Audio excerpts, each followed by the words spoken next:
Shastri Madam. Our council members, Dr. Jagdish Nanzekar Sir, Vice Chairman JCCC, all the Vice Principals, Supervisors, and all my dear colleagues. I, Mrs. Mridalini Heer Pathak, welcome one and all. I now request Shri Amit Kulkarni Sir to felicitate our guest, Dr. Yogesh Kulkarni.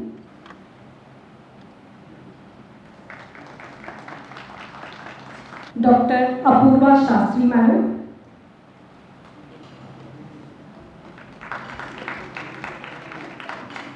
I now hand over the mic to Dr. Amit Kulkarni Sir, who is the moderator of today's panel discussion. Thank you. किती जणांना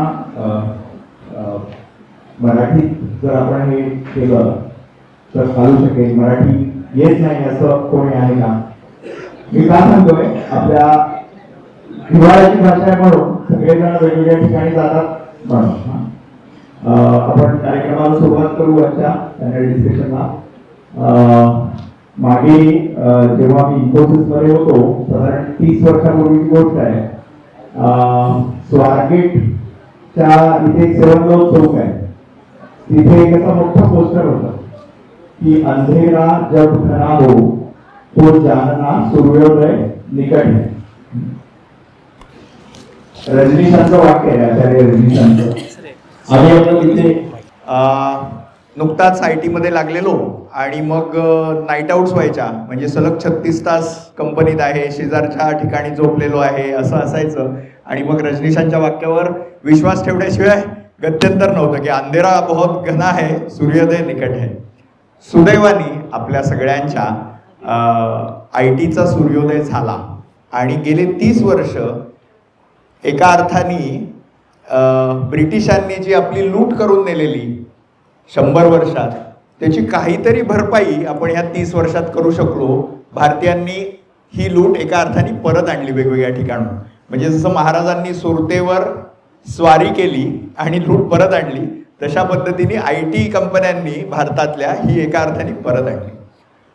पण जसं आपल्या इथे खूप महत्त्वाचं गाणं आहे, तुम्ही सगळ्यांनी ऐकलं असेल, भटांचं आहे, सुरेश भटांचं, उषक काल होता होता काळ रात्र झाली. तर हा उषक काल होत होता, म्हणजे का उषक काल म्हणायचं हे पण सांगतो थोडक्यात.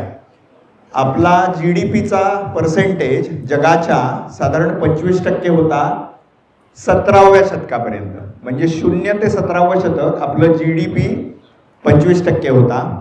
तो खाली खाली होत रसातळाला 30 वर्षापूर्वी 1.5% आला. किती टक्क्यावर आला? 1.5%. 25%वरनं आपण 1.5% आलो 1700 वर्षात, मुख्यत्वे करून 100-200 वर्षात. आणि तो उषककाल कसा होत होता, तर त्या 1.5% तो 3% आला गेल्या 15-20 वर्षात. पण आता एका अर्थाने थोडंसं AI हे एक सावट आहे.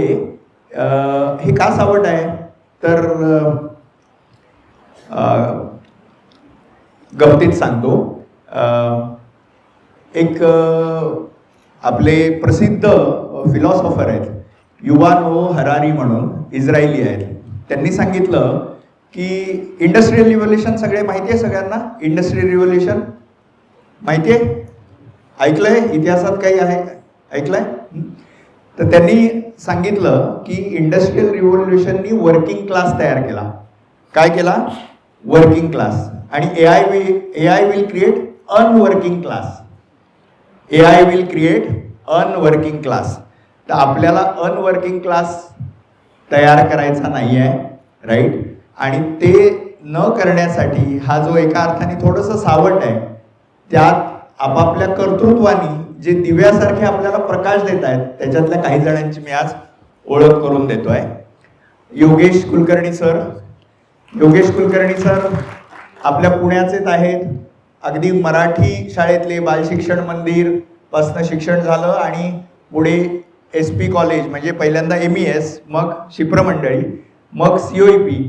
94ला COEPतनं पासआउट झालं, मेकॅनिकल इंजिनियर. त्याच्यानंतर US मध्ये गेले, 1-2 वर्षानंतर MS केलं. पण तिथे राहिले नाहीत, अनेक जण राहतात तसं परत आले आणि इथे CAD म्हणजे एका अर्थानं कॉम्प्युटर डिझाईन इंजिनिअरिंगच्या दृष्टीने या कंपन्यांमध्ये 25पेक्षा वर्ष जास्त काम केलं. त्याच्यानंतर PhD केली परत COEPतनंच. या काळात COEPमध्ये व्हिजिटिंग फॅकल्टी म्हणून काम केलं. त्या PhD नंतर त्यांनी ठरवलं की आता मी AI वर मूव्ह होईल. तर गेले अनेक वर्ष ते AI कन्सल्टंट म्हणून काम करतात. बहुतेक पुण्यातली जी इंजिनिअरिंग कॉलेजेस आहेत त्यांच्या AI बोर्ड ऑफ स्टडीजमध्ये ते आहेत. म्हणजे तुम्ही कुठलेही ठरवा, COEP ठरवा, सिम्बायोसिस ठरवा, MIT ठरवा आणि आपलं स्वतःचं फर्ग्युसन ठरवा, त्याच्यावर सगळीकडे बोर्ड ऑफ स्टडीजवर AI विषयाचे ते तज्ज्ञ आहेत. दुसऱ्या ज्या आपल्या पॅनलिस्ट आहेत त्यांची ओळख करून देतो. अपूर्वा शास्त्री मूळच्या नागपूरच्या आहेत, विदर्भातल्या आहेत आणि तिथेच इंजिनिअरिंग केलं, VLSI मध्ये MTech केलं, PhD केली आणि आत्ता रिसर्चर म्हणून काम करतात. MIT मध्ये एक AI रिसर्च लॅब आहे, त्याच्यात रिसर्चर म्हणून काम करतात. आणि नेचर इन्स्पायर्ड AI म्हणजे आजूबाजूच्या निसर्गातल्या गोष्टीतनं AI कसा आपल्याला त्याचं लॉजिक काढता येईल याच्यावर ते त्या काम करतात. राईट. आपले तिसरे पॅनलिस्ट आहेत, त्यांना थोडासा उशीर झाला आहे. मनोज देशपांडे आहेत का? ठीक आहे, बाहेर येत आहेत ते बाहेरनं. त्यांची ओळख आत्ताच करून देतो म्हणजे फ्लो डिस्टर्ब नाही होणार. तर मनोज देशपांडे सर काल आपल्याशी बोललेले. त्यांची जर्नी पण अशीच आहे. अमरावतीच्या मराठी शाळेतनं इंजिनिअरिंग आणि 20-25 वर्ष मोठमोठ्या कॉर्पोरेट कंपन्यांमध्ये काम केल्यानंतर त्यांनी गेले 10 वर्ष एज्युकेशन सेक्टरमधली स्टार्टअप सुरू केली आणि त्यांच्याबरोबर आपण एकत्र DS आणि ते एनिपर रिसर्च पण करतो आहे. तर असे 3 आपले पॅनलिस्ट आहेत. त्यांनी सुरुवातीला त्यांची काहीतरी तयारी करून आले. तुम्हाला जो संवाद करायचा आहे तर आपण सुरुवातीला काही वेळ प्रत्येकाला देणार आहोत, 15-20 मिनिटं, आणि त्याच्यानंतर मी तुमच्या वतीने त्यांना प्रश्न विचारणार आहे. आपण पण विचारायला हरकत नाही. शिक्षक आहात तसा मी व्हिजिटिंग फॅकल्टी आहे, पूर्ण वेळ नसला तरी या 15-20 मिनिटाकरता मी तुम्हाला स्टुडंट म्हणून कन्सिडर करणार. ठीक आहे ना? त्याचा अर्थ मी पण तुम्हाला प्रश्न विचारणार. त्यातले कोण सायन्स फॅकल्टी आहेत, सायन्स शिकवणारे लोक आहेत बरेचसे आहेत. कॉमर्स आणि आर्ट्स. विचारण्याचा उद्देश असा की हा जो टॉपिक आज घेतलेला तो ब्रॉडली अर्थ प्रॉम्प्ट इंजिनिअरिंग असा आहे. कुठलीही फॅकल्टी असू दे, सायन्स आर्ट कॉमर्स, त्यांच्यासाठी हे येणं मस्त आहे. हे फक्त सायन्स वाल्यांसाठी, IT वाल्यांसाठी, प्रोग्रामर्ससाठी आहे असं न म्हणता हे सगळ्यांसाठी हे टेक्निक आहे. बाकी आता आपण AI म्हटलं की सगळ्यात पहिल्यांदा कुठली गोष्ट आठवते? ChatGPT. ChatGPTला आपण कधी प्रश्न विचारतो, उत्तरं घेतो. हेच प्रश्न करत कशा चांगल्या पद्धतीने करायची त्याच्यासाठी हा सेशन. ठीक आहे का? त्याला प्रॉम्प्ट इंजिनिअरिंग म्हणतात आणि याचा उपयोग सगळ्यांनी करायचा रेस्पेक्टिव्ह ऑफ द फॅकल्टी. ChatGPTच्या मागं ChatGPT आपल्याला फ्रंट एंड आहे, त्याच्या मागं मॉडेल्स असतात, त्यांना लार्ज लँग्वेज मॉडेल्स म्हणतात, LLMs म्हणतात. ChatGPTच्या मागे जेव्हा आला तेव्हा GPT 3.5 असे वेगळे मॉडेल होतं. त्याचा साधा सोपा अर्थ असा की आपण जेव्हा SMS टाईप करतो ना की ते पुढचा शब्द सुचवतो, त्याला लँग्वेज मॉडेलिंग म्हणतात. लँग्वेज सुचवतो. फक्त SMS जे होतं ते तुमच्या आधीच्या SMS वर आधारित असतं की पूर्वी तुम्ही कसं टाईप केलं त्या पद्धतीने तो पुढचा शब्द सांगतो. त्याच्याऐवजी त्याला जगातला सगळा डेटा मिळाला ट्रेनिंगसाठी, तर तो कसं उत्तर देईल म्हणून त्याला लार्ज लँग्वेज मॉडेल म्हणतात. त्याला एक गुगलमध्येही दिसला. हा त्याचा प्रश्न विचारलाय, त्याचा पुढचा शब्द सुचवला होता, ऑटो कम्प्लीट म्हणतात. सगळ्यांना माहिती आहे ऑटो कम्प्लीट. ते LLM बऱ्यापैकी खूप प्रोफिशियंट ऑटो कम्प्लीट असेल तर तुम्ही दिलेल्या गोष्टीला प्रॉम्प्ट म्हणतात, तर पुढचे शब्द टाकलं जातं ते उत्तर असतं. हा एक टेक्निकल डिफरन्स सांगायचा होता म्हणजे स्लाइड. ChatGPT खूपच फेमस झालंय, फटाफट लोकांनी वापरायला सुरुवात केली आहे. तर एक 10 स्लाइड दाखवणार आहे, नंतर आपण छोटा डेमो करणार आहोत. प्रत्येकाकडे मोबाईल आहे ना, मोबाईल आपण छोटासा डेमो करणार आहोत. प्रॉम्प्ट म्हणजे काय, दिलेला प्रश्न किंवा दिलेली चॅट जीपीटीला किंवा कुठल्या जेमिनी असेल, क्लॉड असेल, कुणाला दिलेला प्रश्न, तर दिलेल्या प्रश्नाचं त्याला पाहिजे तर उत्तर देतो. कधी कधी असे पानभर उत्तर देतो, कधी कधी थोडं उत्तर देतो. प्रॉम्प्ट इंजिनिअरिंग म्हणजे आपल्याला पाहिजे तसं उत्तर देणं, to make it give the exact answer we want. भारंभार काही द्यायला नको, कारण का काय होतं, आता आपल्याला प्रश्नाचं उत्तर मिळत आहे, पण कधी कधी हेच उत्तर आपल्याला एखाद्या प्रोसेसमध्ये ऑटोमेशनमध्ये टाकायचं असेल आणि तो काही उत्तर द्यायला लागला तर आपल्याला पुढची प्रोसेस करणं अवघड जातं. स्पेसिफिक उत्तर आणणे याला प्रॉम्प्ट इंजिनिअरिंग म्हणतात. आज जे सांगणार आहे ते तसं LLM ॲग्नॉस्टिक, म्हणजे कुठल्याही LLM साठी चालणार आहे. चॅट जीपीटी असू दे, जेमिनी असू दे. गुड प्रॉम्प्ट म्हणजे काय, तो कायम तेच आणि परफेक्ट उत्तर देईल. आता what is the capital of India याचं उत्तर तो परफेक्टली देणार, पण आपण त्याच्यापेक्षा थोडंसं जास्त शिकणार होता. काही हे प्रेझेंटेशन 80 स्लाइड्स एवढ्या काही मी कव्हर करणार नाही, 10 स्लाइड्स घेईन. कुठं कुठं वापरतात, काही एक्झाम्पल्स टेक्स्ट समरायझेशनसाठी आपण वापरू शकतो, चॅट जीपीटी सारख्या गोष्टी, इन्फॉर्मेशन एक्सट्रॅक्शन, काही उदाहरणं आहेत, क्वेश्चन आन्सरिंग वगैरे. आपण थोडक्यात इमेज जनरेशन हल्ली यायला लागलं, त्याला मल्टी मॉडल, वेगवेगळे मोड्स असणारे LLMs म्हणतात. इमेज पण आहे, साऊंड पण आहे, व्हिडिओ पण आहे, टेक्स्ट तर आहेच.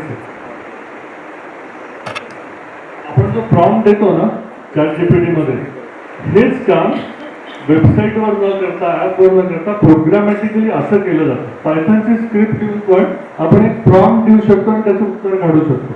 हे फक्त जे कॉम सायन्स आहेत त्यांच्यासाठी ते प्रोग्रामॅटिकली पण करता येतं. महत्वाची स्लाइड. ओके, बेसिक थोडंसं एन्हान्समेंट. प्रॉम्प्ट इंजिनिअरिंगमध्ये तुम्ही फक्त what is the capital of India असं साधा प्रश्न उत्तर असेल तर ते ठीक आहे, पण तुम्हाला काही स्पेसिफिक करून पाहिजे. समजा मला या पॅराग्राफचे प्रश्नोत्तर काढून पाहिजे विद्यार्थ्यांना देण्यासाठी, तर अशा प्रॉम्प्टमध्ये काय असलं पाहिजे, तर अशा इन्स्ट्रक्शन व्हॉट टू डू हे तुम्ही स्पेसिफाय केलं पाहिजे. त्याला कॉन्टेक्स्ट दिला पाहिजे की बाबा रे हा फिजिक्सचा प्रश्न आहे, हा जॉमेट्रीचा प्रश्न आहे, हा या धड्यावर आधारित प्रश्न, त्याला थोडंसं कॉन्टेक्स्ट द्यायला पाहिजे. नंतर अगदीच वाटलं पूर्वीची प्रश्नोत्तरं त्याला देऊन अशा पद्धतीचं प्रश्नोत्तर मला दे, त्याला एक्झाम्पल्स पण द्यावे लागतात. इन्स्ट्रक्शन्स, कॉन्टेक्स्ट, एक्झाम्पल्सला शॉर्ट्स म्हणतात, फ्यू शॉर्ट्स असं त्याला द्यायचं आणि मग उत्तर मागायचं. ती थोडीशी एन्हान्स प्रोसेस झाली रे. आता कुठलाही प्रॉम्प्ट देताना याचा थोडासा तुम्ही विचार करायला हरकत नाही. इन्स्ट्रक्शन, कॉन्टेक्स्ट, इनपुट डेटा आणि आउटपुट इंडिकेटर, मला कशा पद्धतीचं उत्तर, थोडंसं एन्हान्समेंट सांगतो. आता तो भारंभार उत्तर देईल, मग ते तुम्हाला तिथेच अरेस्ट करता येतं की बाबा मला 100 शब्दात उत्तर दे, मला 2 वाक्यात उत्तर दे, मला 1 शब्दात उत्तर दे, असं सांगायचं त्याला. ऍक्च्युली लहान मुलगा असल्यासारखंच आहे. एक्झॅक्टली आपल्याला काय पाहिजे ते सांगितलं की तो बरोबर उत्तर दे. At least it will try to do it. Length, मला कुठल्या टोन, मला हा 11वीच्या मुलांसाठी उत्तर पाहिजे का 5वीतल्या, हे पण सांगायचं. ऑडियन्स कोण आहे, कॉन्टेक्स्ट काय आहे, हे सगळे पॅरामीटर्स प्रॉम्प्ट मध्ये आले पाहिजेत म्हणून हे दाखवतो. राईट, आपण एक छोटा एक्सरसाइज एनिवे करणार होतो.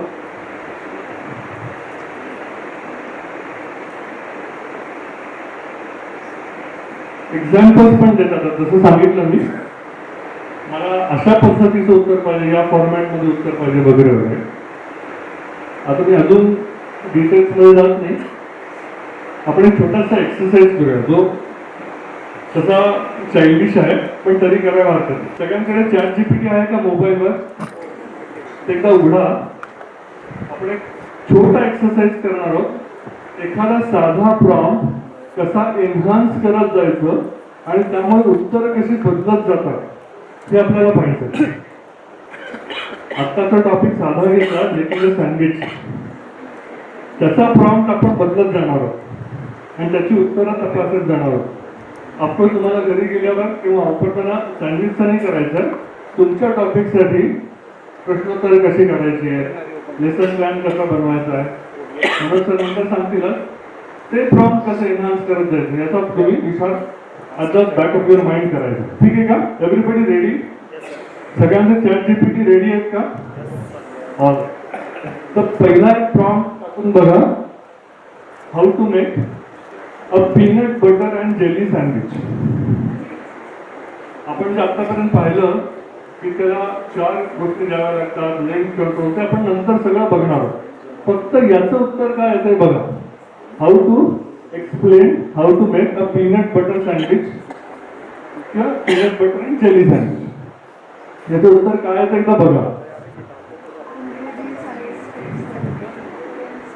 हे ते उत्तर फक्त लक्षात ठेवा, ते कसं दिसतंय. मला सांगण्याची गरज नाहीये, प्रत्येकाचं उत्तर थोडं वेगळं असणार. शेजारचं पण बघून घ्या, ते थोडंसं वेगळं असणार आहे. त्याला कारण काय कोणी सांगू शकेल का? प्रत्येकाचं उत्तर कसं वेगळं?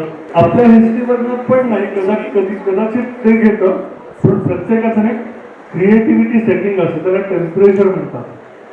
त्याच्यात रँडमनेस आलेला असतो, त्यामुळे प्रत्येकाचं उत्तर थोडंसं रँडमली वेगळं असतं.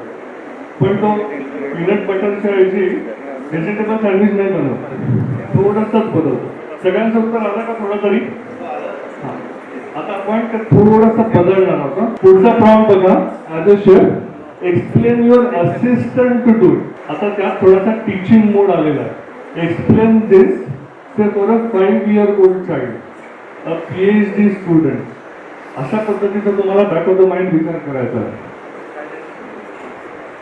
आता आपण काय केलंय, थोडासा रोल सांगितलाय, कोणासाठी हे चाललंय किंवा कोण हे करतंय.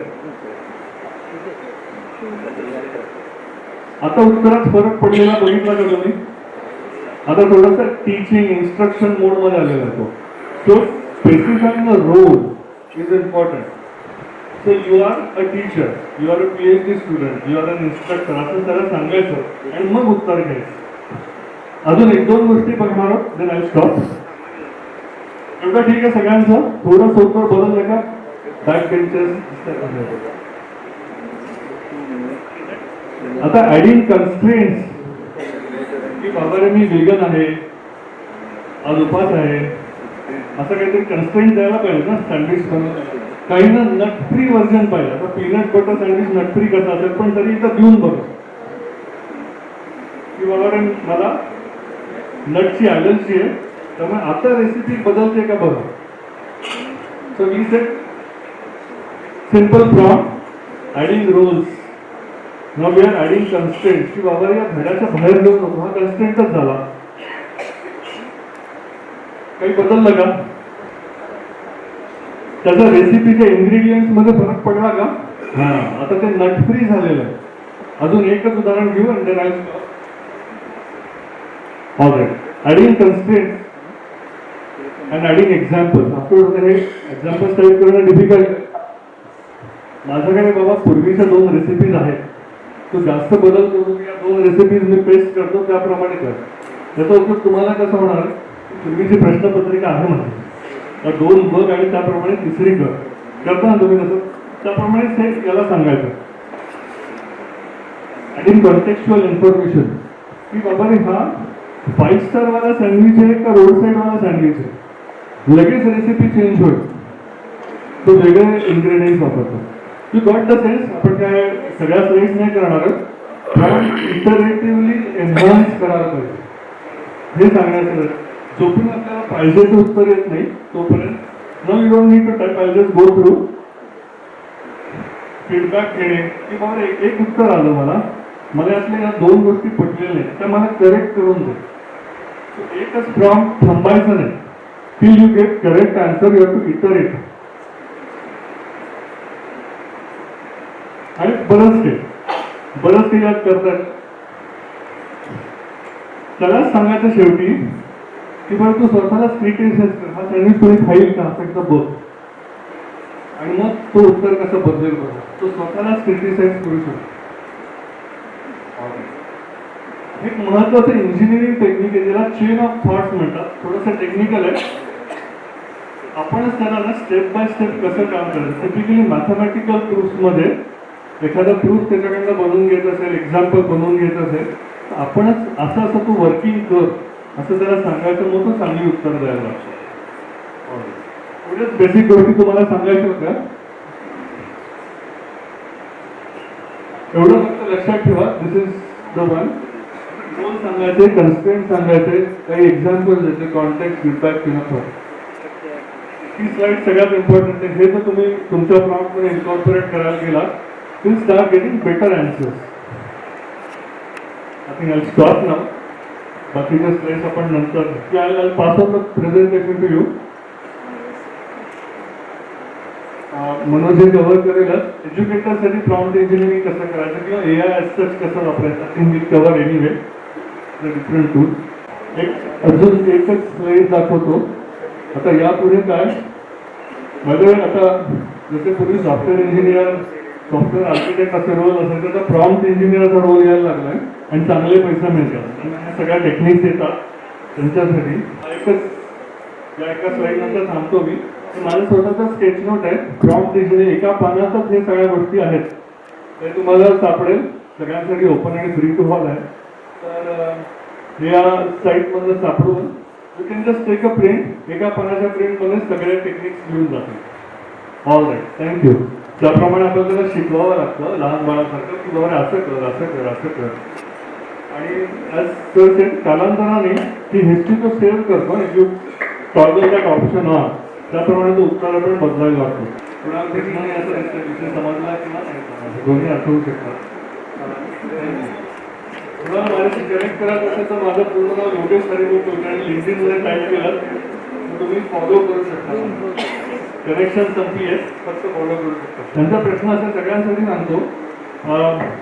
आपण आपल्या रिसर्चसाठी रिसर्च पेपर लिहायला या मूलतः निबंध लिहायला वापरतातच. ChatGPT वापरलं तर ते वाङ्मयी चौर्य, प्लेजिअरिझम होईल की नाही, तर याचं उत्तर हो किंवा नाही असं दोन्ही. त्यावर कारण सांगतो. काही ठिकाणी आता ChatGPT नाही पण परप्लेक्सिटी सारख्या गोष्टी तो कुठलाही आन्सर आणली हे पण सायटेशन देतो. आपण एनिवे गुगल सर्च करतो की मी हे आणलं, हे आणलं, हे सगळे सायटेशन्स आणतो. त्याच्यावर आधारित पेपर लिहितो. तुमचं कॉन्ट्रीब्युशन तुम्हाला दाखवायलाच लागतं. हे reference material ChatGPT, perplexity, Claude त्यातलं सगळ्यांनी नक्की घ्यावं. फक्त फायनल पेपर तो सबमिट करू नये. स्वतःचं काहीतरी घालावं, ॲटलिस्ट कॉन्ट्रीब्युशन असू दे आणि मग पेपर सबमिट करा. पाहिजे वेळेला मी एका पब्लिकेशनचा एडिटर पण आहे. If you are taking something from AI per se, you have to mention that की बाबा हे मी AI कडनं घेतलेलं आहे, हे बाकीचं माझं. त्यामुळे आता काही चोरी म्हणायला गरज नाही. You taken it legal. आता हे जसं चोर पोलीस खेळ हा, हे त्यांनी घेतलं तर नॉन AI सारखं बनवून दे असं पण सांगता येत ना प्रॉम्प्टली. त्यामुळे तूच तुला घडवून टाका असं सांगता येऊ शकतं. आता अजून एक आयडिया सांगतो फक्त. ChatGPTचं उत्तर घेतलं की ते जेमिनायमध्ये टाकायचं, रिव्हर्ट करून घ्यायचं, क्लॉडमध्ये टाकायचं. 2-3 हाफ झाले की ते एकदम बदलून जातं. तर ते कळतच नाही. असं हे होणार काय करतो. लास्ट प्रश्न घेतो मग म्हणून. My name is Prashant Parwate. Me the Ferguson's English department. So basically, sir, being visual gifted, I use some apps designed by different companies which have ChatGPT integration, obviously. Which are specially used for image description and everything. So, sir, how much we can rely upon its privacy policies? I want to question that. जो common प्रश्न आहे हा की ChatGPT कसं train झालेलं आहे, मग त्याच्या मागचं model all publicly available data. Okay. त्याच्यावर ते मॉडेल ट्रेन झालेलं आहे. त्यामुळे इट्स नॉट लाईक स्पेसिफिकली याच्याकडनं हे वाक्य आणलं, याच्याकडनं हे वाक्य आणलं असं नाही. It's a mix and match, it's a mashup of all the information. So आपल्याला असं पिनपॉईंट नाही करतात की इकडनं हे आणलं, इकडनं हे आणलं. परप्लेक्सिटी मध्ये मात्र सायटेशन आहे, त्यांनी कुठून आणलं हे दाखवता येतं. त्यामुळे सगळीकडनं त्यांनी आणलेलं आहे. त्यामुळे त्याला तर कॉपीराईट असं म्हणता येणार नाही. त्याला हाच प्रश्न होता का तुमचा? नाही sir. Basically being visual effect मी कधी कधी काही डॉक्युमेंट्स बघतो त्याच्यात आणि I go to those documents through that app. म्हणजे ती पर्टिक्युलर नोटीस आहे, पर्टिक्युलर एखादं काही आहे. Say for example how much म्हणजे ती जर एखादी कॉम्प्रोमाइजिंग इन्फॉर्मेशन असेल sir, so how much can I rely upon its privacy policy? की त्याला हॅल्युसिनेशन म्हणतात हल्ली. म्हणजे चॅट जीपीटीचं उत्तर देतो ते कॉन्फिडेंटली त्याने उत्तर दिलं असतं आणि ते खरं आहे की नाही कशावरून हा एक प्रश्न बेसिकली. तर ते खरं मानता येत नाही. फक्त त्याच्यासाठी एकच उशाप आहे, एक उत्तर आहे की परप्लेक्सिटी सारख्या गोष्टी वापरायच्या ज्याचा जो सायटेशन पण देतो कुठनं आणलं मग तो सोर्स व्हेरीफाय करायचा की तो लिगल सोर्स आहे की नाही आणि मगच ते उत्तर ग्राह्य धरायचं, नाहीतर उत्तर ग्राह्य धरायचं नाही. All right, thank you. Soft engineering थोडंसं एक्सटेंड करतो कारण आपल्याला वेळ कमी आहे. त्यांच्या प्रश्नांवर काल आपण थोडंसं बोललो होतो. तर मी आधी काहीतरी वेगळा विचार केला होता पण कालच्या प्रश्नांनंतर मी असं ठरवलं की एक असा लेसन प्लॅन करूया आपण जो की तर आपला एक मेजर प्रश्न असा होता की आपण बोर्ड एक्झामसाठी प्रिपेअर करतो आणि कॉम्पिटेटिव्ह एक्झामसाठी आपण प्रिपेअर करतो. त्यामुळे कॉम्पिटेटिव्ह एक्झामसाठी आपण प्रिपेअर करू शकत नाही स्पर्धामध्ये कारण आपल्याकडे रिसोर्सेस नाही आहे. त्यामुळे मुलं बाहेर होतात. सो मग थोडासा असा विचार केला की मला CAच्याच प्रिपरेशनसाठी जायचं आहे 12वीला. एक रॅन्डमली मी घरी गेलो, माझी मुलगी 12वीत आहे. एक रॅन्डम पुस्तक घेतलं तिथं कुठलं तरी इकॉनॉमिक्सचं. त्या पुस्तकामध्ये एक चॅप्टर जो काही ओपन झाला चॅप्टर नंबर 4. ओके, त्या चॅप्टर नंबर 4ला त्याचं नाव होतं human capital formation in India. हे सगळं टाकलेलं आहे जसं सायटेशन बद्दल म्हटलं की धनपतराय पब्लिकेशनचं ऑथरचं नाव होतं आणि मला तो लेसन प्लॅन बनवायचा होता जो की मला वर्गात शिकवायचा आहे. यू कॅन सी म्हटलं की किती वेळ आहे, माझ्याकडे 5 पिरियड आहे फक्त हे आहे. हे संपवायला माझा जो वर्ग आहे 40 मुलांचा वर्ग आहे. त्यातली 22 मुलं जी आहे ती CBSE बॅकग्राऊंड आहे आणि 18 मुलं जी आहेत ती SSC बॅकग्राऊंड मधून आलेली. SSC बॅकग्राऊंड मधून आलेली मुलं मी आता शिकवणार आहे त्यांना. पण SSC बॅकग्राऊंड मध्ये आलेल्या मुलांना त्यांच्या कुठल्याही करंट पब्लिकेशन मध्ये human capital formation in India नावाचं चॅप्टर नाही. आता त्यांना मी CA साठी कसं प्रिपेअर करणार आहे त्याच वर्गामध्ये. Okay, that was the core premise. म्हणजे सांगितलं असतं ना की आपल्याला बॅकग्राऊंड काय आहे तो बॅकग्राऊंड घेतला आणि हा लेसन प्लॅन तयार झाला. त्याला मला एक 5-7 मिनिटं वगैरे लागेल. Okay, one of the key aspect for me was not equality, equity. This is very important. आपण इक्वॅलिटीसाठी इक्विटी मारतो म्हणजे काय करतो की आपल्याला सगळ्यांना पास करायचं असतं म्हणून तो स्तर न उंचवता तो स्तर खाली करतो. मग जी उंचवलेल्या स्तरावरची लोक असतील ती एनिवे बोर्डून बाहेर जातात. ओके, कारण तुम्ही रिलिव्हंट नाही, आपण रिलिव्हंट नाही आहे त्याच्यासाठी आणि ह्याचा स्तर अजून अजून कमी होत जातो. त्यात एक्झॅक्टली 35 मिनिटं काय करू शकते क्लासमध्ये. आता हे तुम्ही सगळे टीचरचं आहात म्हणजे जरी जर कॉमर्सचा असला तरी फार काही फरक पडणार नाहीये. म्हणजे इकॉनॉमिक्सचा जरी असला तरी dimensions is it correct dimension for any lesson plan? Prior knowledge, knowledge gap, bridging strategy, equity rate. डायमेन्शनवर आपण काही ऑब्जेक्शन्स आहेत का की आपल्याला जर लेसन प्लॅन इक्विटी रेट जर करायचा असेल तर हे डायमेन्शन सगळं ॲड्रेस करायचे. CBSE मध्ये माझ्या वर्गामध्ये 22 मुलं आहे, SSC बोर्डाचे 18 मुलं आहे. महाराष्ट्र बोर्डाच्या सिलेबस मध्ये किंवा टेक्स्टबुक मध्ये, सिलेबस टेक्स्टबुक मध्ये हा चॅप्टर आताच्या असं नाही. ओके, कारण तो टेक्स्टबुक धनपतराय पब्लिकेशनचा आहे. आपण स्टेट बोर्ड SCRTचा पब्लिकेशन वापरतो. SCRTच्या पब्लिकेशन मध्ये government expenditure on education and health अशा याच्यात हा चॅप्टर 70% कव्हर केलेला आहे. ओके, आणि हे पुस्तक मी वाचलेलं नाही, मला माहिती नाही पण मी व्हेरीफाय केलंय नंतर जनरेट झालं. ओके, ते करेक्ट कसं ते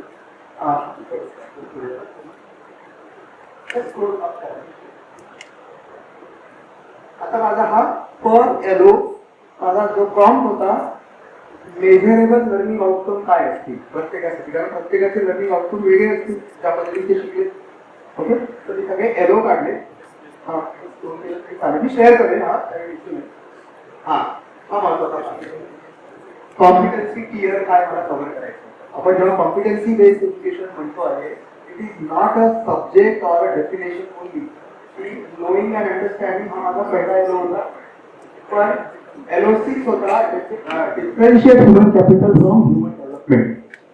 The great ethical implication. That's my LO6, which takes maximum cognitive load, evaluation and creativity. हा माझा 2 मिनिटांमध्ये मी माझ्या वर्गामध्ये कसा आणू.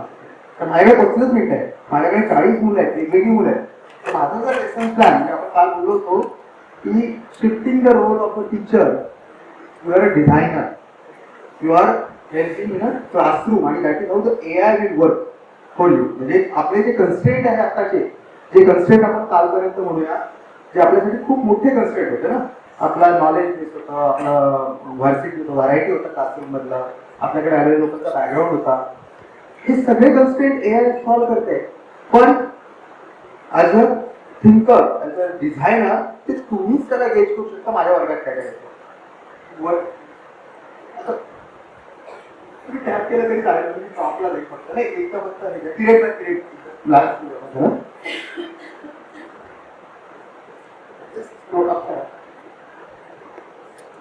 दोन मोठे डाऊन झाले.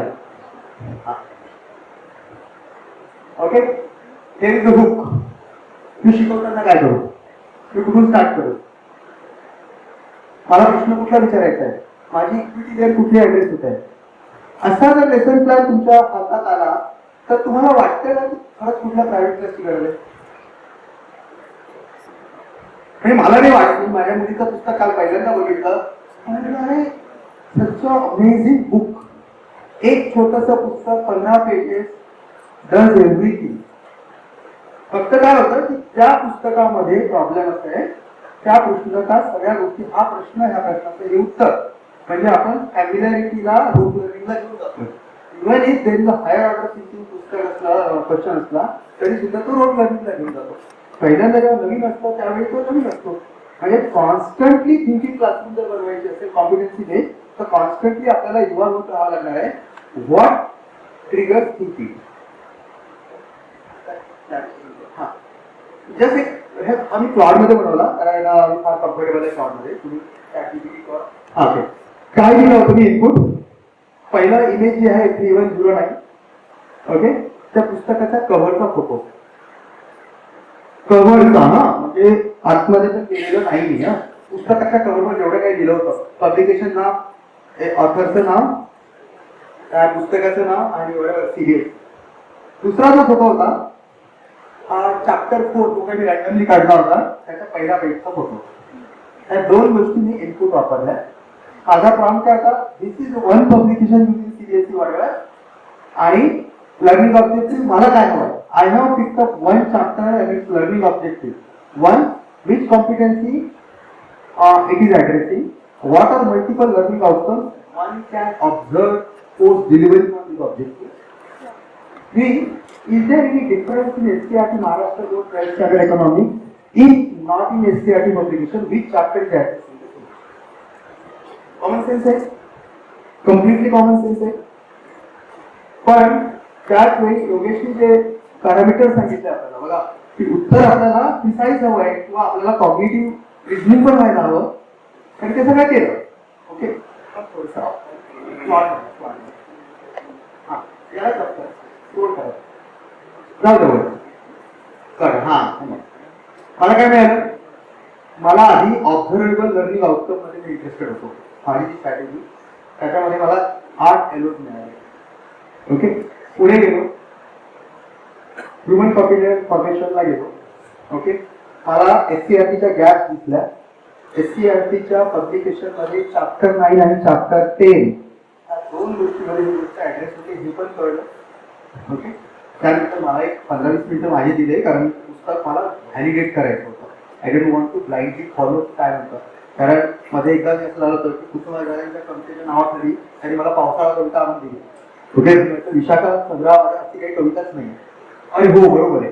तोपर्यंत जर का मी ब्लाइंड विश्वास ठेवला तर मी निघून गेलो असतो कशी कविता त्यांनी लिहिली आहे. त्यामुळे ब्लाइंड विश्वास ठेवला नाही, खाली गेलो. जाऊ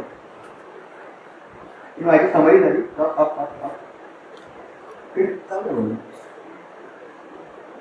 refinement. Create a lesson for our classroom delivery which delivers on efficacy and effectiveness of for a classroom equity. माझा prompt change झाला. तिथे मी आतापर्यंत आधी काय केलं होतं, मी नॉलेज व्हॅलिडेट केलं, आता मी प्रॉम्प्ट चेंज केला. हा जो आहे ना, हा माझा खाली दिलेला प्रॉम्प्ट आहे. मला इक्विटी ऍड्रेस करायचं आहे, जे काही दिलं असेल after that this is out. Okay, त्याला फर्दर रिफाईन केलं आणि आपण त्यानंतर डिटेलमध्ये बोलू, त्यावेळी हे करू. तर की प्रॉम्प्ट इंजिनिअरिंग आणि प्रॉम्प्टचे जे टेक्निक सांगितले इतके छान सोपे मी तुम्हाला सांगितले, पण how do we use it, हा एक लेसन झाला. फक्त इमॅजिन करा ही गोष्ट जर प्रत्येक वेळी डायग्राम मध्ये होत राहिली तर तुमचं फक्त एक इनपुट लागणार रोज. तुम्ही एक प्रश्न वर्गात विचारा, फक्त एक प्रश्न, आणि त्या प्रश्नाला तुमच्या 40 मुलांनी काय उत्तर दिलं एवढंच हवंय मला. आणि हा लेसन प्लॅन रोज तुमच्यासाठी बदलत जाणार. तुम्ही 5 मिनिटाचा प्लॅन करू शकता क्लासरूम मध्ये जाण्याच्या आधी. And that's how the whole AI will change the way we think. आणि म्हणजे आपण त्याला डिपेंडन्सी नाही बनवायची आहे डेफिनेटली, पण आपला क्लासरूम कशी बदलणार आहे. सो हा जो काही आपला हेल्पलेसनेस आहे की मुलांना कॉम्पिटेटिव्ह एक्झामसाठी बाहेर जायचं आहे किंवा त्यांचे काही अजून काही प्रश्न असतील वर्गामध्ये क्लास अटेंड न करण्याचे, त्या सगळ्या गोष्टी आपण एआयच्या माध्यमातून फिक्स करू शकतो. पण त्यासाठी सेल्फ लर्निंग फार महत्त्वाचं. थँक्यू.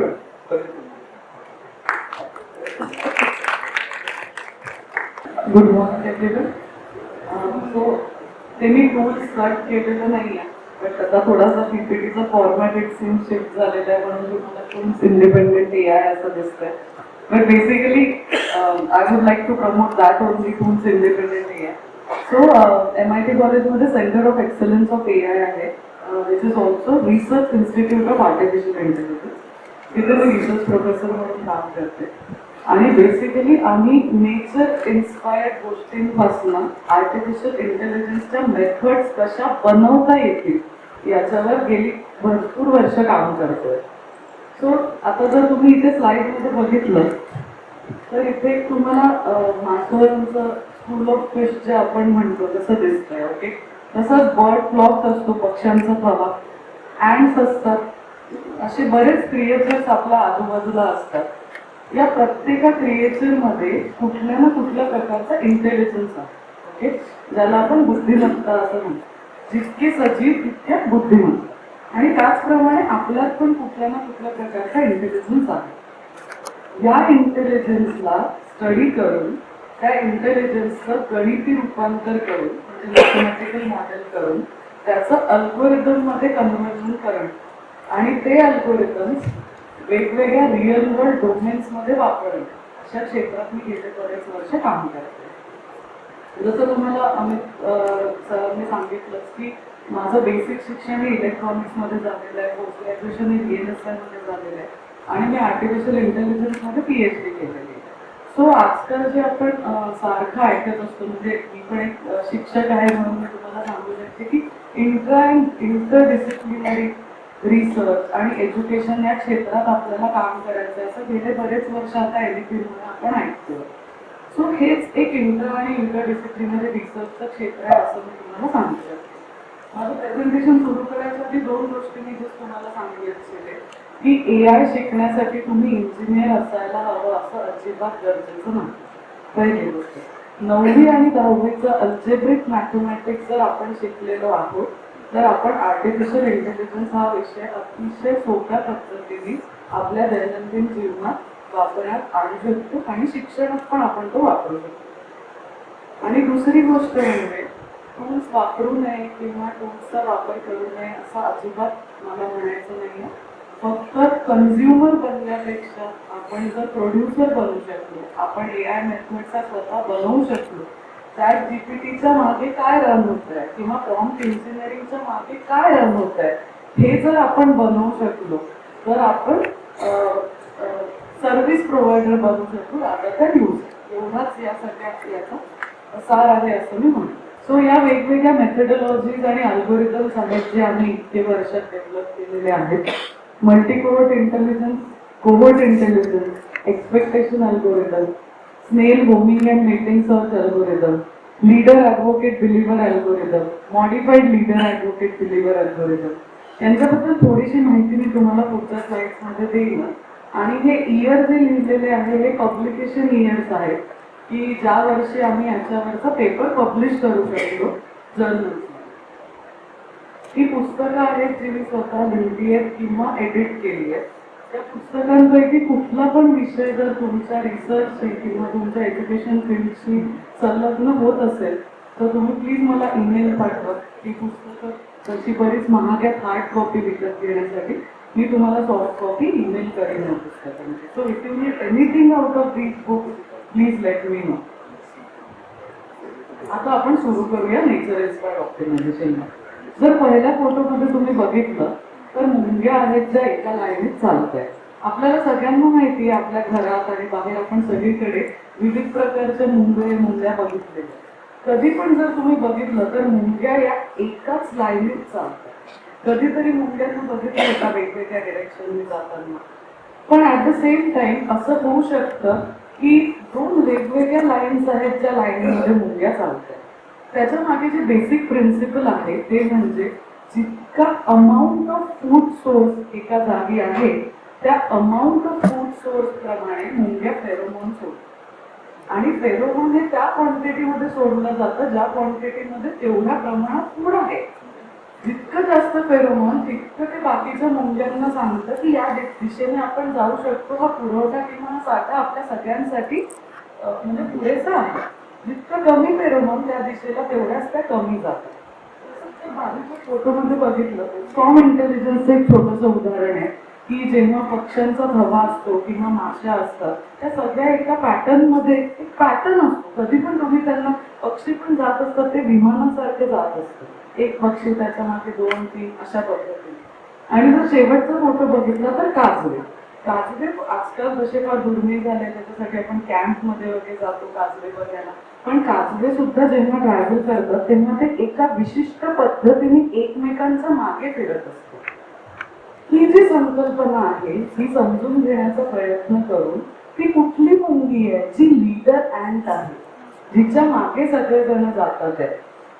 त्या कुठल्या मुंग्या आहेत ज्या सगळ्यात शेवटी राहत आहेत आणि त्या कुठल्या मुंग्या आहेत ज्या मधल्या पोर्शन मध्ये राहून उरलेल्या पूर्ण त्यांच्या ग्रुपला कव्हर करतायत. ही संकल्पना अँट कॉलनी ऑप्टिमायझेशन अल्गोरिदम म्हणून प्रचलित झाली.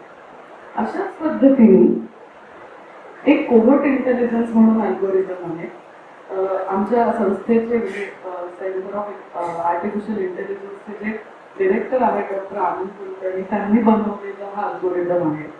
जर तुम्ही तुमच्या क्लासमधले सुद्धा मुलं बघितलेले असतील किंवा गार्डनमध्ये लहान मुलं खेळताना बघितले असतील तर त्यांना कुठलाही सुपरवायझर लागत नाही जेव्हा ते खेळत असतात. याला आपण सेल्फ सुपरवाइज लर्निंग असं म्हणतो. आणि जेव्हा ते एकमेकांसोबत खेळत असतात एखाद्याही मुलाला एखादी संकल्पना आली की तो दुसऱ्यांना ती शिकवतो आणि त्याच्यासाठी त्यांना कुठलाही सुपरवायझर किंवा मोठ्या व्यक्तीची गरज पडत नाही. मला 5 वर्षाचा मुलगा आहे. त्याला बोलता येतं व्यवस्थित पण अजून अक्षर ओळख तितकी नाही. पण माझ्यापेक्षा चांगलं प्रॉम्प्ट इंजिनिअरिंग त्याला येतं कारण युट्यूबवर प्रत्येक ती गोष्ट त्याला सर्च करता येते जी त्याला पाहिजे.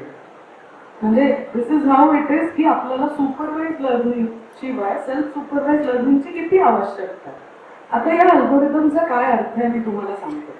जर तुम्ही डावीकडच्या 2 फोटोज मध्ये बघितलं तर डॉक्टर सुगाता मित्रा म्हणून आहे. त्यांनी एक hole in the wall experiment केला होता जिथे अगदी खेडेगावात कम्प्युटर हे असे एका जागी लावण्यात आले आणि कुठल्याही मुलांना काहीही न शिकवता मुलं तिथे जायची कम्प्युटरचा वापर करायची आणि काहीतरी शिकायचे. 3 दिवसानंतर असं दिसून आलं की त्या गावातली सगळी मुलं की जेवढं काही त्या कम्प्युटरमध्ये त्यांनी फॅसिलिटीज दिलेल्या होत्या त्या सगळ्या फॅसिलिटीज किंवा ते सगळे फीचर्स ते वापरू शकले. यातूनच आमच्या सरांनी जेव्हा त्यांच्या मुलाला गार्डनमध्ये खेळताना बघितलं तेव्हा त्यांच्या लक्षात आलं की मुलं ही एकमेकांसोबत राहून इव्हॉल्व्ह होतात. Darwin's theory of evolution right. मुलं ही एकमेकांसोबत राहून इव्हॉल्व्ह होतात आहेत आणि कोव्हर्ट म्हणजे ग्रुप ऑफ पीपल. आपण इथे सगळेजण बसलेले आहोत आपले सगळ्यांचे मोटिव्ह वाटतं काहीतरी वेगळे असतील इथे बसायचे, but inherent goal is common to everyone की we would like to evolve in whatever we are doing. So या संकल्पनेवर आधारित हा एक छोटासा अल्गोरिदम बनवण्यात आला, ज्याच्यात एका मोठ्या क्लासरूममध्ये किंवा एका मोठ्या ग्रुपमध्ये मुलं किंवा लोक जेव्हा एकत्र असतात तेव्हा ते कसे ठरवतात की कोणाला फॉलो करायचं. जेव्हा ते दुसऱ्याला फॉलो करतात तेव्हा ते त्याच्यापासून त्याच्या क्वालिटीज अडॉप्ट करतात. क्वालिटीज अडॉप्ट करतात म्हणजे त्याच्यापासून काहीतरी लर्निंग करतात आणि हे सगळं लर्निंगचं गणिती रूपांतर करून त्याच्यापासून आतापर्यंत आम्ही स्नेहलचं मी तुम्हाला सांगते असे विविध प्रॉब्लेम सॉल्व्ह केले. जर तुम्ही हे सगळे प्रॉब्लेम बघितले असतील तर तुम्हाला इमेज प्रोसेसिंग दिसेल, हेल्थ केअर दिसेल, shell and tube heat exchanger दिसेल, क्रॉस बॉर्डर शिपमेंट प्रॉब्लेम दिसेल आणि असेच आमच्याकडे BBAचे, इकॉनॉमिक्सचे, कॉमर्सचे, आर्ट्सचे सुद्धा स्टुडंट्स आहेत. सो बेसिकली सांगायचं तात्पर्य असं आहे की मेथडॉलॉजी जर तुमची असली म्हणजे अल्गोरिदम हा जर तुम्ही बनवलेला असला तर त्याचं जे डोमेन असतं त्याच्यावर तुम्हाला त्याचं ऍप्लिकेशन करायचं आहे त्याला काही लिमिटेशन्स राहत नाही. सो जी आपल्या मनात एक थोडीशी भीती असते की AI जेव्हा आपल्याला वापरायचं आहे तेव्हा आपल्याला टेक्नॉलॉजीचं बॅकग्राऊंड असायला लागतं, हा अजिबात असा अर्थ कोणीही AI वापरताना काढू नये. असे छोटे छोटे अल्गोरिदम्स आहेत जे तुम्ही स्टडी करा, जे आम्ही बरेच वर्ष शिकवतो. 3 दिवसाचे छोटे छोटे वर्कशॉप घेऊन पेन अँड पेपरवर AI लोकांना शिकवतो आणि त्याच्यानंतर त्याचं गणिती रूपांतर करून आपण त्याला अल्गोरिदम मध्ये कन्वर्ट करतो. एक शेवटचं छोटंसं एक्झाम्पल देते. ठीक आहे, असं दिसतंय ना. सो रिसेंटली 2024 मध्ये आम्ही गुगल गाईडवर काम केलं. गुगल गाईड या सगळ्यात स्मार्टेस्ट क्रिएचर असतात ज्यांना आपण खूपच निग्लेक्ट करतो असं म्हणता येईल. गुगल गाईड मध्ये बो ॲरो मेकॅनिझम असतं. जेव्हा त्या रिप्रोडक्शनसाठी रेडी असतात तेव्हा त्या एकमेकांना बो ॲरोनी लिफ्ट करतात to convey that I am fit and I am ready for reproduction. At the same time Google guide त्यांच्या घरांमधनं कशा निघतात, फूड सोर्ससाठी कशा ट्रॅव्हल करतात आणि त्यांच्या घरात त्या कशा परत येतात याचा कम्प्लीट स्टडी करून त्याच्यापासून त्या स्टडीचं गणिती रूपांतर करून आम्ही एक अल्गोरिदम बनवला जो 2024 मध्ये सॉफ्ट कम्प्युटिंग नावाच्या जर्नलमध्ये पब्लिश झाला आणि त्याचं नाव आहे स्नेल अल्गोरिदम, स्नेल grooming and mating search. So मला तुम्हाला लोकांना हेच सांगायचं होतं की AI टूल्स हा पुढचा भाग आहे, पण ज्यांना AI शिकायचं आहे आणि ज्यांना असं वाटतं की नुसतं टेक्नॉलॉजी म्हणून AI शिकू नये किंवा टूल्स म्हणून AI शिकू नये तर AIच्या मागे काय फंडामेंटल बेसिक आहे हे पण शिकून घ्यावं. तर अशा पद्धतीचं पण AI असतं ज्याला आपण अनप्लग AI म्हणतो, technology independent AI. Okay, so असं बरंच काही आहे पण इथे सांगण्याचं मी हे छोटंसं प्रेझेंटेशन आणलं होतं. तुम्हाला काही प्रश्न असतील तर आता आपण पुढे जाऊ. तुम्हाला प्रश्न नसतील तर धन्यवाद. मी कॉमर्स बॅकग्राऊंडची असल्यामुळे सायन्स अगदी बेसिक असेल ना माझा प्रश्न, पण हे जे अल्गोरिदम बनवले जे ऍड्स असतील स्नेल आहे तर त्याचं पुढे जाऊन काय प्रॅक्टिकल त्याचं जसं आता तुम्ही कॉमर्स बॅकग्राऊंडचे आहात, तुमच्या कॉमर्स बॅकग्राऊंडमध्ये जे पण प्रश्न असतील ते तुम्हाला आता रिसर्चनी सॉल्व्ह करायचे. म्हणजे फायनान्शियल डोमेनमधले प्रॉब्लेम घ्या किंवा एखादं बँकिंग रिलेटेड प्रॉब्लेम घ्या किंवा तुम्हाला प्रेडिक्शन करायचं की आता पुढे जाऊन या शीटमध्ये काय कमर्शियल ज्या शीट्स असतात त्याप्रमाणे आता याचं पुढे कसं याच्यातून आपल्याला किती रेव्हेन्यू जनरेट करता येईल, किती कॉस्ट कटिंग करता येईल. So basically this is all about optimization, doing the most with the least.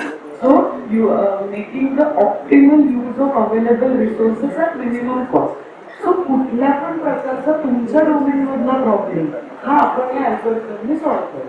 म्हणजेच कसं की या ज्या स्नेल्स आहेत यामध्ये तुमच्या अल्गोरिदम मधले पॅरामीटर्स आहेत ज्यांना आपल्याला ट्यून करायचं आहे आणि मग तसा विचार करून त्या पॅरामीटर्सला आपण त्या स्नेल्स कन्सिडर करून पुढे प्रॉब्लेम सॉल्व्ह करतो. म्हणून मी म्हटलं की डोमेनचं इथे काहीही म्हणजे असं नाही आहे की हे याच डोमेनसाठी वापरते किंवा त्याच डोमेनसाठी. नो डाऊट अल्गोरिदम मध्ये आपल्याला थोडे बहुत मॉडिफिकेशन करावे लागतात, पण तरी पण आपण जे अल्गोरिदम्स बनवतो ते इंडिजिनियस आणि जनरलाइज बनवतो. म्हणजेच काय की युरिस्टिक नाही आहे, मेटा युरिस्टिक आहे. कुठल्या पण प्रॉब्लेम वर ते वापरलं जाऊ शकतं with little bit of the modification. ही सगळी मंडळी आपल्याकडे यायला तयार आहेत बरं का. म्हणजे तुम्ही त्यांना पकडायचं आहे. म्हणजे त्यांना इतकं तळमळीने आपल्याकडे यायला वाटतंय. मी हे का सांगतोय, आज कदाचित एक दोनच प्रश्न घ्यायचे आहेत आपल्याला, पण एरवी तुम्ही त्यांना आपल्या ठिकाणी बोलवू शकता. त्यांचे नंबर्स आपल्या जे कोर टीम आहे त्यांच्याकडे आहेत. मी थोडस मनोज सरांना प्रश्न विचारेन की AI एवढं पुढे जात आहे आपण पाहतोय, तर खरंच AI शिक्षकांना रिप्लेस करेल का? प्रश्न माझा मनोज देशपांडे सरांना आहे, कारण ते शाळांमध्ये खूप काम करतात 12वी पर्यंत. तर AI नक्कीच नाही, कारण AI तुम्हाला सांगितलं की फंडामेंटल, म्हणजे आता आपण आधी टूल्सवर बोललो, कारण जे दिसतं ते पटकन अट्रॅक्ट करतात आपल्याला. ओके, त्याच्या मागे एक वर्षाची जी मेहनत असते ती त्या टीचरच्या थिंकिंगमधून आलेली असते. आणि तुम्हाला ग्राउंड लेवलचे जे प्रॉब्लेम्स आहेत, म्हणजे जे रोज बघतो आपण, ते टीचरला समजतात. कारण मुलं तुमच्या वर्गात, म्हणजे पहिल्या वर्गापासून असू दे की ग्रॅज्युएशनला असू दे, आणि शिक्षकांना मुलांना काय कळलं नाही किंवा काय आपले सोशल प्रॉब्लेम्स आहेत किंवा अकॅडमिक प्रॉब्लेम्स आहेत, ह्या गोष्टी फक्त शिक्षकांनाच कळू शकतात. तेच त्यांना इन्स्पायर करू शकतात. टूल्स हे तुमच्यासाठी फक्त आपल्या सगळ्यांसाठी इनेबलर आहे. काय कदाचित लेसन प्लॅनचा तर तुमचा वेळ वाचणार, एवढंच मिळेल, पण त्याला तुम्ही वापरून काहीतरी मिक्स करणार आहात ना, त्यामुळे त्याला नक्की रिप्लेस करणार नाही. प्रत्येक टेक्नॉलॉजीची वेगवेगळ्या क्षेत्रात एक लेवल असते. 2 साधी उदाहरणं घेतो, अगदी एज्युकेशन रिलेटेड नाही आहे. तुम्हाला मराठी कविता करायची तर ChatGPT अशा पद्धतीची कविता करतो. मी कशी करतो, मी त्याच्यापेक्षा जरा कमी दर्जाची करतो. म्हणजे ChatGPTची एक लेवल आहे, माझी एक लेवल. समजा एक मराठीमध्ये टेक्निकल लेख लिहायचं, ChatGPT असं केलं, माझं जरा जास्त बरा असतं. तर प्रत्येक क्षेत्रात मेडिकल, लिगल, फायनान्स, टीचिंग, सगळ्यात त्याची एक लेवल आलेली वेगवेगळी आहे. तुमचा उद्देश त्याच्यापेक्षा बरं करणे हा, नाहीतर युअर आउट, असा अर्थ होतो. आणि मी याच फील्डमध्ये असल्यामुळे मी तुम्हाला हे सांगेन की AI हे ट्रान्सफॉर्मेशनल आहे. सो शिक्षकांना रिप्लेस नक्कीच करणार नाही, पण शिक्षकांना पण हे समजून घ्यावं लागेल की आपल्याला पण ट्रान्सफॉर्म होणं गरजेचं आहे. म्हणजे आपण जी काही रुडिमेंटरी सिस्टम घेऊन चालण्याचा प्रयत्न करतोय की आम्ही खूप चांगले शिक्षक आहोत म्हणून आम्ही कुठलेही टूल्स किंवा टेक्नॉलॉजी वापरणार नाही आणि आम्ही फळ्यावरच शिकवू, यातनं एवढंच होईल की आपण त्या सिस्टम मधनं आउटडेटेड होतो. आपल्याला रिप्लेसमेंट नाही आहे, पण जसं AI ट्रान्सफॉर्मेशनल आहे तसंच आपल्याला पण ट्रान्सफॉर्म व्हायची, जगासोबत पुढे जायची गरज आहे. एवढंच मी सांगू वर्ल्ड इकॉनॉमिक फोरमचा एक दरवर्षी दर 5 वर्षांसाठी ते फ्युचर ऑफ जॉब म्हणून एक रिपोर्ट रिलीज करतात. 2025चा तुम्ही सर्च करून बघून घ्या.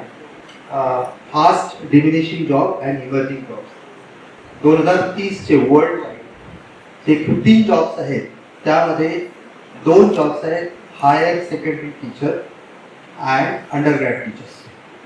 आतापर्यंतच्या आम्ही जस्ट आधीचे जुने रिपोर्ट पण बघितले, कुठल्याही रिपोर्टमध्ये टीचर हा क्रिटिकल जॉब टॉप 15 जॉब्समध्ये नव्हता त्याच्या. तर हे 2030चं आहे. This is in the context of AI changing the professional world. आणि त्या व्यतिरिक्त अजून एक प्रेडिक्शन आहे भारतासाठी. भारताला म्हणजे $5 ट्रिलियन इकॉनॉमी सस्टेन करायला, अचीव आणि सस्टेन करायला आपल्याला 8 लाख शिक्षक दरवर्षी लागले. तेवढं शॉर्टेज आहे आपल्या इथे. ओके, पण नक्कीच शिक्षक कुठल्या प्रकारचे असेल ही डेफिनेशन बदलणार आहे. आणि आतापर्यंत आपण जे एक स्किल अक्वायर करत होतो, म्हणजे एक ग्रॅज्युएशन झालं, दुसरं कदाचित पोस्ट ग्रॅज्युएशन, कदाचित ते आपल्याला लाईफ लॉंग 58 वर्षापर्यंत पुरत होतं अर्निंगसाठी. ह्याच्यानंतर प्रत्येक स्किल जे काही आपण अक्वायर करणार आहोत त्याची युटिलिटी जी असेल ते मॅक्सिमम 1 किंवा 2 वर्षासाठी असेल. त्यामुळे लोक सारखी शिकत राहणार आहे, शिकत राहावं लागणार आहे. And that is why teachers are going to be extremely important going forward in the AI world. धन्यवाद. म्हणजे शिकणारे शिक्षक कायमच लागणार आहेत आणि मोठ्या संख्येत लागणार आहेत. चांगली न्यूज आहे आपल्या सगळ्यांसाठी. एक प्रश्न मी अपूर्वाताईंना विचारतो. How evaluation will happen in post AI world? कारण सगळेच आपण जर प्रश्नपत्रिका म्हणा किंवा प्रोजेक्ट्स म्हणा, राईट, तुम्ही काही घेतले तरी त्याची उत्तरं AI कडनं मिळणार आहेत. तर आता कसं बरं इव्हॅल्युएशन करूया? सो आता जेव्हा आपण AI म्हणतो तेव्हा प्रत्येक गोष्टीचं उत्तर हे जसं आपल्याला प्रॉम्प्ट इंजिनिअरिंग शिकवलं, आपली मुलं आपल्यापेक्षा खूप जास्त फास्ट आहेत जेव्हा it comes to prompt engineering. मुलं म्हणजे students. So while setting the paper or while setting the assignments or question, आपल्याला सगळ्यांना ही गोष्ट लक्षात घेणं गरजेचं आहे की ते खूप जास्त हे केस स्टडी बेस असले पाहिजे, ते ओपन बुक असले पाहिजे. आपण जे वर्षानुवर्ष काढलेले पेपर्स आहेत की तेच पेपर्स आता पुढच्या बॅचला देऊ, तेच पेपर्स आता पुढच्या बॅचला देऊ.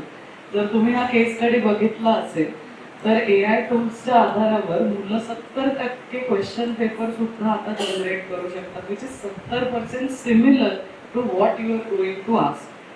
सो बाहेरच्या युनिव्हर्सिटीजमध्ये जर तुम्ही बघितलं तर इव्हॅल्युएशन्स जे देण्यात येतात ते सेमिस्टरच्या सुरुवातीलाच देण्यात येतात. म्हणजे सेमिस्टर सुरू झाली की जे काही 3-4 इव्हॅल्युएशन्स तुम्ही घेणार आहे ते सेमिस्टरच्या सुरुवातीलाच मुलांना देण्यात येतात आणि पूर्ण सेमिस्टर मुलांना लागून जातं ते इव्हॅल्युएशन सॉल्व्ह करायला.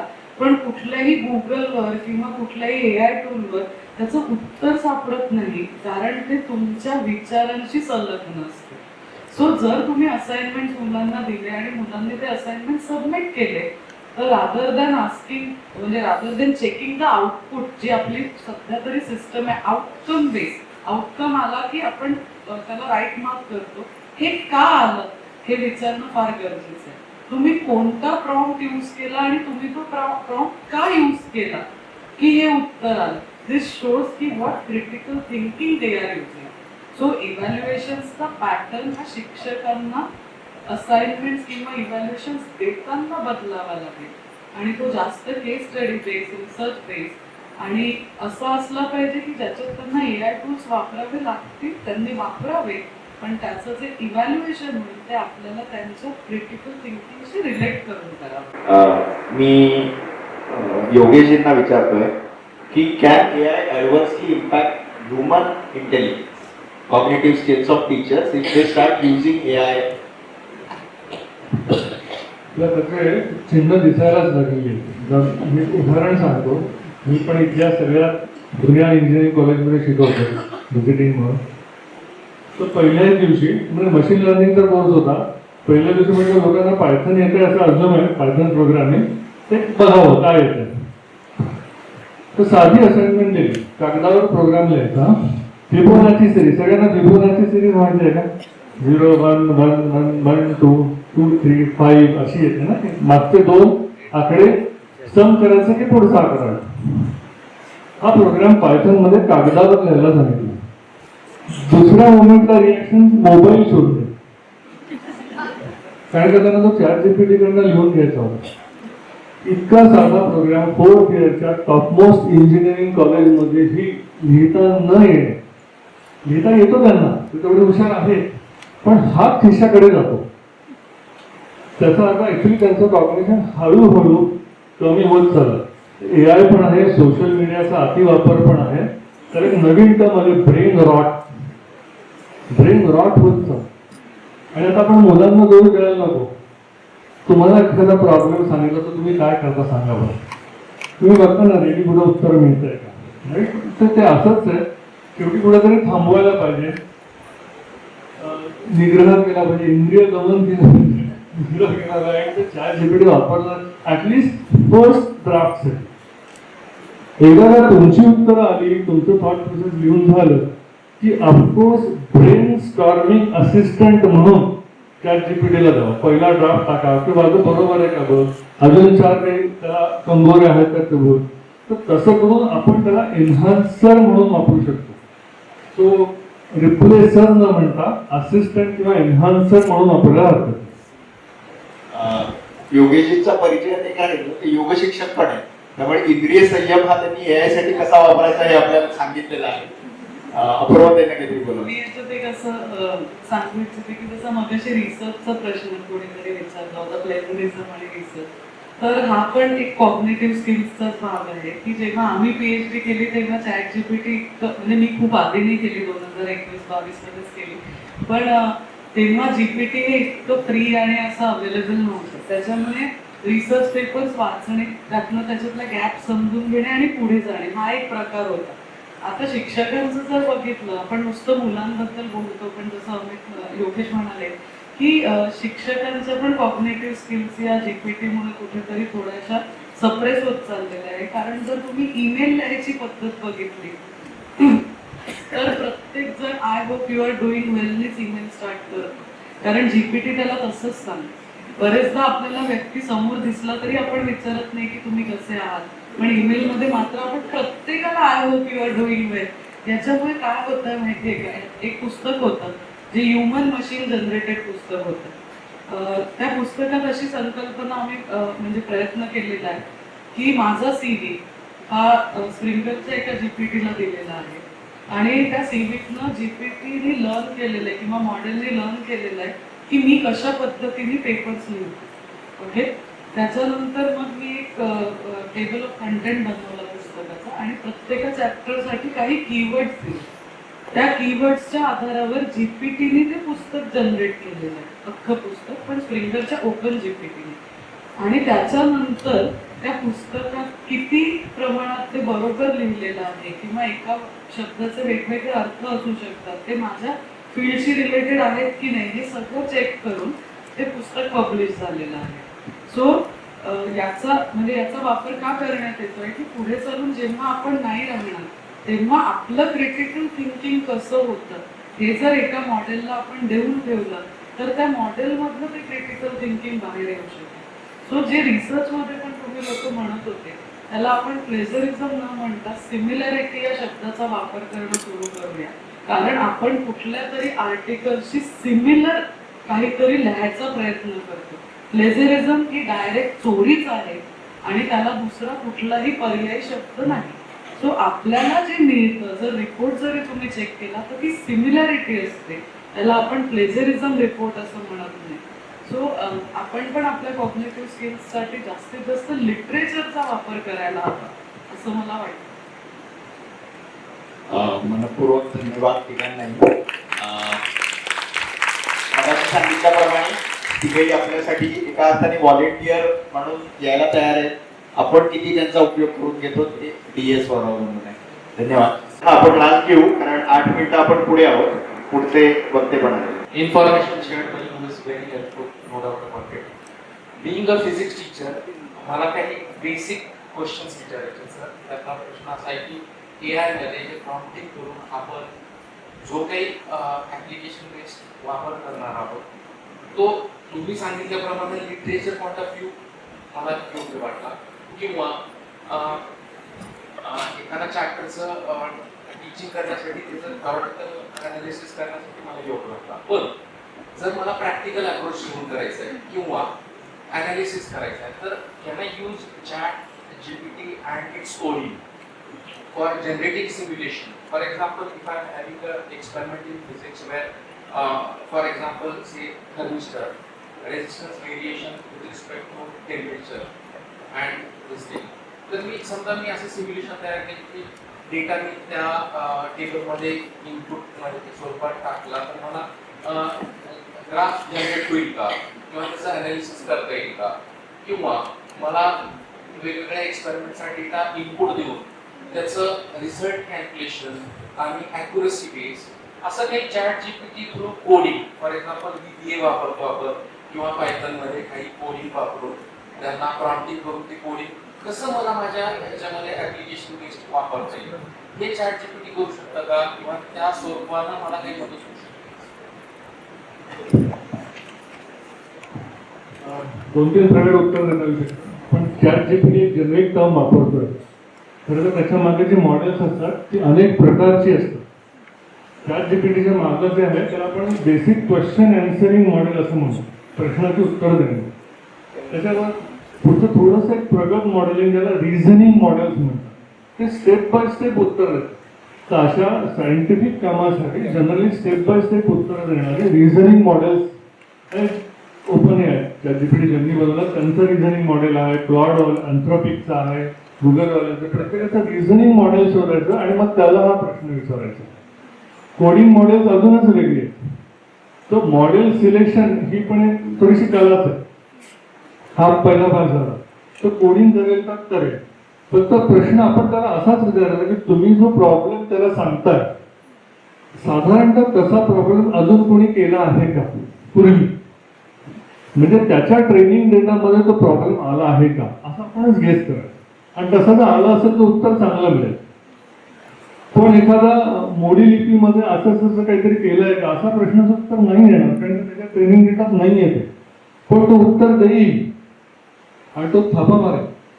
त्यामुळे त्याला काही उत्तर म्हणायचं नाही. तो टू क्वेश्चन, मॉडेल सिलेक्शन आणि just guess if it has been done before. If it is done before, मग उत्तर बरोबर येण्याची शक्यता.